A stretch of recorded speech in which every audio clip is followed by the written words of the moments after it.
Bonjour à tous et bienvenue dans Cult & Click. Cult & Click, une émission sauvage, une émission et une émission de qualité. On se retrouve cette semaine exceptionnellement sauvage, c'est génial. Avec le cher Kerr. Bonjour à toi Kerr. Cardel n'est pas là tout simplement parce qu'il a toujours son petit problème à l'intestin. On le retrouve très vite. N'importe quoi. Il est en vacances et petite info. Si j'ai le même t-shirt et Greg a la même chemise depuis plusieurs vidéos peut-être, c'est parce qu'on a enregistré toutes les vidéos à la suite. Mais ça, il ne pouvait pas s'en douter. Non, mais il y a beaucoup de gens. Il était plus facile de supposer que nous étions comme des fous chez nous à tourner en même temps tous les jours, de toutes les semaines. On est exactement habillés de la même manière. Mais tu sais qu'il y a des gens dans les commentaires qui ont mis mais vous êtes toujours habillés pareil, vous changez jamais. Ah, tu rentres trop vite dans le tral. Enfin bref, donc on se retrouve aujourd'hui pour parler, et vous devriez le savoir parce que juste là, il y a le titre, pour parler de Killing Joke, The Killing Joke, tout simplement une adaptation en film d'animation du comics éponyme, ça veut dire du même nom. Oui. Écrit par Alan Moore et dessiné par Brian Ballard. Et 1988. Where is Brian? In the kitchen. Voilà. On vient de faire le tour de tout l'anglais de Kerr pour ceux qui ont regardé la vidéo précédente. Donc, c'était un comics de 1988, réédité en 2009. Tout à fait. Voilà.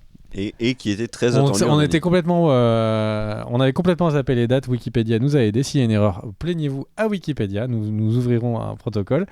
Et donc, on est là pour se dire... Alors déjà, cette vidéo est extrêmement préparée.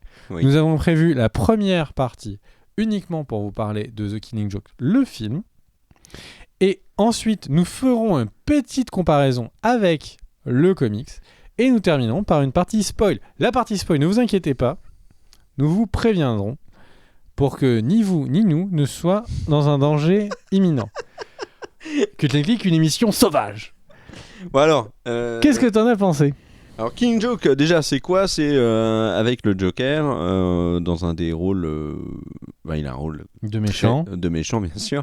L'originalité de cette version animée, c'est qu'il y a Batgirl dans la première partie donc sur Batgirl et sa relation avec... Le plan a duré 2 minutes.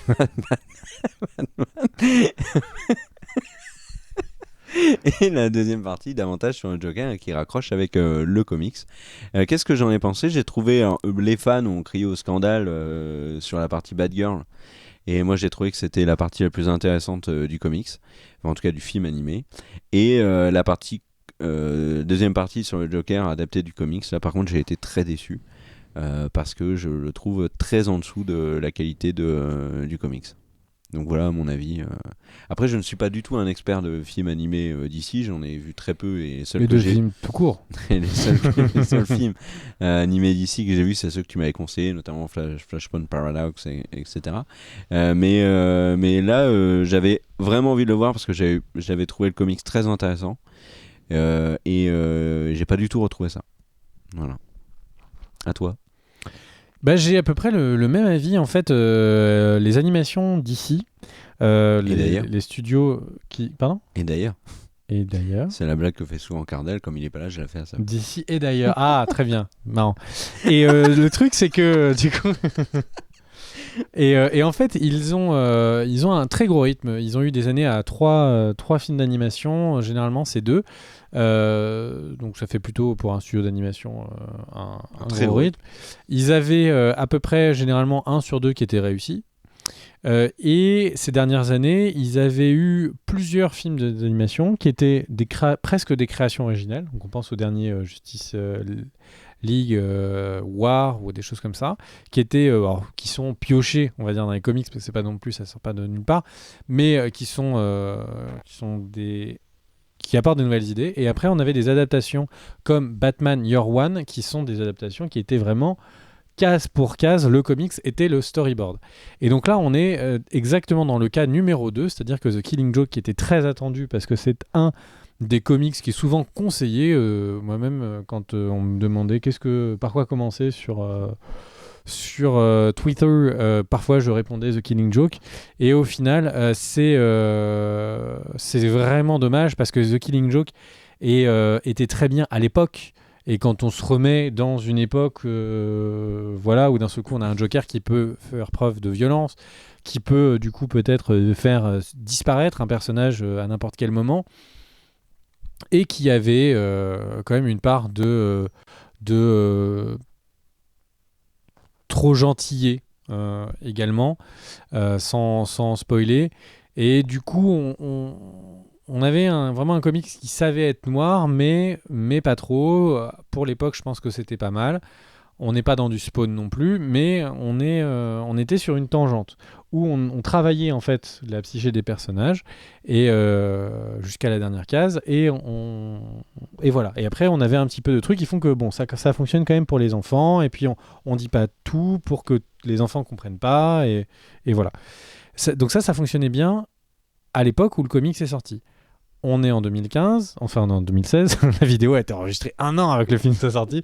Donc on est en 2016 et clairement le film est un film qui aurait pu sortir en 1988 ou dans les années 90. Je l'ai trouvé presque moins sombre que Batman, la série animée, ce qui est quand même un comble. C'est la partie la plus intéressante, c'est effectivement pour moi la partie qui est sur Batgirl, qui est issue de plein de comics, parce qu'elle remet, en fait, c'est vrai que pour ceux qui auraient moins suivi la Batgirl ou qui seraient moins kissés, d'avoir directement The Killing Joke ferait qu'il y a des enjeux émotionnels qui n'auraient pas été là. Là, en ayant une première partie sur elle, je trouve que ça les repose. C'est la partie la plus intéressante au final sur Batman, sur de Batgirl et surtout, et en fait, j'ai envie de dire, on pourrait s'arrêter là et ça aurait fait un très, très sympa court film d'animation. The Killing Joke, rien n'est apporté. Il y a juste quelques coups en fait où vraiment dans les bagarres, il affronte exactement les mêmes personnes avec exactement les mêmes plans. Il y a juste dans le comics, on donne un coup, on comprend qu'ils se battent. Là, il rajoute 2-3 scènes, il tombe par terre en plus, bon voilà. Mais globalement, c'est exactement la même chose trait pour trait. Et ça va trop vite. Ça va trop vite. Moi, c'était déjà une remarque que j'avais sur le comics, c'est que ça allait trop vite. Quand on est au courant de qui est le Red Hood du Killing Joke, vu que ça a été spoilé dans d'autres comics, c'est moins intéressant. On a... grosso merdo, on a l'impression que c'est... pas vouloir toucher à son œuvre à ce point-là, d'en faire vraiment juste une pure adaptation, c'est pas très intéressant. Après tout, il y a plein de gens qui font des trucs très réussis sur YouTube d'animer des cases de comics. On est à ce niveau-là, on n'est pas beaucoup plus intéressant. J'ai pas trouvé l'animation faite avec un talent incroyable. On sentait qu'il y avait les 30 images par seconde qui étaient dessinées. C'est pas vraiment intéressant. Enfin, grosso merdo, lisez le comics. C'est un moyen d'entrer dans les comics, c'est un moyen d'en apprendre plus sur le personnage du Joker. Et regardez juste les 30 premières minutes pour le Batgirl, qui est en soi un épisode qui est intéressant, qui travaille vraiment bien qui travaille vraiment bien les personnages et qui nous montre d'un point de vue extérieur. On en apprend plus sur le Batman que sur beaucoup de fois où on suit le Batman ou d'histoire du Batman. Alors moi, il y a un truc quand même qui m'a un peu chatouillé dans cette version animée par rapport aux comics, sur la partie Joker, Gordon, etc. C'est que j'ai trouvé que l'anime perdait complètement la folie et le côté très sombre du comics. C'est-à-dire la démarche du Joker vis-à-vis de Gordon, etc. Je l'ai trouvé pesante dans le comics. Et là, rien quoi. Mais ça va trop vite. Ressenti du tout. Ça va beaucoup trop vite et les retournements sont beaucoup trop faciles. Et on parlera dans la partie spoil qui va arriver là de la fin. Mais moi ou alors est-ce que mon souvenir de lecture du comics, qui est quand même pas si vieille que ça, a été faussé, mais j'ai l'impression que la fin du comics et celle de l'anime, ça va dans deux sens complètement opposés. Alors, c'est presque du case par case, sauf que la case la plus importante est tellement atténuée qu'on la comprend pas dans le film. Oui, c'est ça. Ouais. Est-ce que du coup, on n'en viendrait pas à la partie spoil ? On en vient, à mon avis, sur la partie spoil. Donc, la dernière chose qu'on peut vous dire, c'est voilà. Je pense que le résumé, c'est lisez le comics et regardez la première partie et vous aurez vous avez vraiment pas perdu votre Une temps. bonne œuvre. Ouais, c'est une belle œuvre de charité. Alors, Par partie contre, spoil. voilà, le film en lui-même, on est moins fan. Partie spoil, attention, c'est la partie care spoil, care vert. C'est Alors, c'est à toi. ouais, moi, sur la partie spoil, c'est l'interprétation de la fin. Dans le comics, donc, et c'est pareil dans l'anime, Batman à la fin a mis hors d'état de nuire le Joker. La vraie problématique de Batman, c'est est-ce qu'on va rester ennemi tout le temps? Comment notre confrontation qui dure depuis un temps assez long va se terminer? Est-ce que l'un de nous va mourir ou est-ce qu'au contraire on va réussir à s'entendre pour arrêter cette connerie-là? Et le but de Batman, c'est vraiment, en tout cas c'est comme ça que j'ai ressenti dans le comics et dans l'anime, c'est de tendre la main au Joker pour au final que le Joker cesse de faire ce qu'il fait. Et comme il s'en prend à Gordon, qu'il veut lui faire vivre la journée la pire de sa vie pour que en une journée en effet tout change comme lui ça a changé dans sa vie. Et comment est-ce qu'il fait? Il atteint Barbara Gordon, il la blesse, elle devient Oracle, etc. Enfin, il la laisse pour morte. Normalement, en tout cas moi c'est comme ça que je l'avais compris dans le comics, quand ça se passe comme ça et que Barbara Gordon est touchée et que Gordon est kidnappé, Batman perd cette idée de le Joker, je lui tends la main. Là maintenant, ce que je fais de ma main vis-à-vis du Joker, c'est que je lui mets dans la gueule et il va y passer. Et c'est comme ça que moi je l'avais ressenti. Et la fin, donc t'as le Joker qui vient de se faire démonter par Batman et Batman qui sont là. Le Joker lui raconte une blague. Le Joker rigole. Batman se met à rigoler. La version du film, c'est moi j'ai compris, c'est ils se marrent tous les deux. Bon, en fait, c'est pas si grave que ça. Et du coup, la problématique avec Barbara Gordon et le fait qu'elle soit handicapée à vie, etc. Je me suis dit, mais il a donc oublié ce qui s'est passé. Alors que dans le comics, moi j'avais compris que le Batman rigolait parce que en fait le truc qu'on voyait pas juste après, c'est que le Joker il est mort en fait. Et j'avais compris que le rire de Batman, c'est un rire diabolique du mec qu'on peut plus, du Joker, et là il a fait de la connerie de trop et le Joker va y passer. Et c'est pas du tout ce que j'ai ressenti dans l'anime, et du coup la fin qui m'avait quand même marqué dans le comics, là alors pour le coup ça fait total dans l'anime quoi, ça m'a rien fait du tout. Le générique est apparu, je me suis dit ok c'est fini, allez à plus, je regarde autre chose. Ouais, c'est exactement ça en fait. The Killing Joke, on pourrait l'interpréter comme le dernier coup fourré du Joker, et donc dans celui dans lequel on apprend qui le Joker est.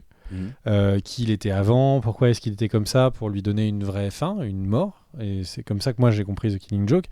Dans la postface qui a été écrite par le scénariste le scénariste de l'auteur de The Killing Joke, c'est encore une fois c'est ce qu'il sous-entend beaucoup dans les dernières lignes de la postface. Bref, c'était vie et mort du Joker. Là, au final, c'est juste une petite blagounette qu'a fait le Joker, qui a pas duré très longtemps. Il l'a chopé, il a fait un train fantôme et c'est fini. Et il se marre bien, et c'est fini. Oui, c'est complètement ça. Et du coup, pourquoi faire autant de cas sur Batgirl, sur Barbara, pour donner vraiment un enjeu, pour qu'on comprenne pourquoi est-ce que le Batman il pourrait péter les plombs si quelqu'un s'en prend à Barbara. Là ça fait pchit. Enfin, c'est extrêmement dommage.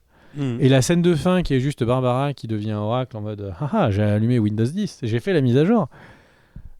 Bon, encore une fois, décevant quoi. Oui, je suis tout à fait d'accord avec toi. Voilà, c'était notre avis sur The Killing Joke. Il y aura d'autres vidéos sur des animes d'ici, c'est prévu. Bientôt, on reprend notre rythme de croisière deuxième semaine de septembre. Et puis, en tout cas, en attendant, passez de bonnes fins de vacances si vous êtes en vacances. Bossez bien si vous bossez, pas de bol. Hein.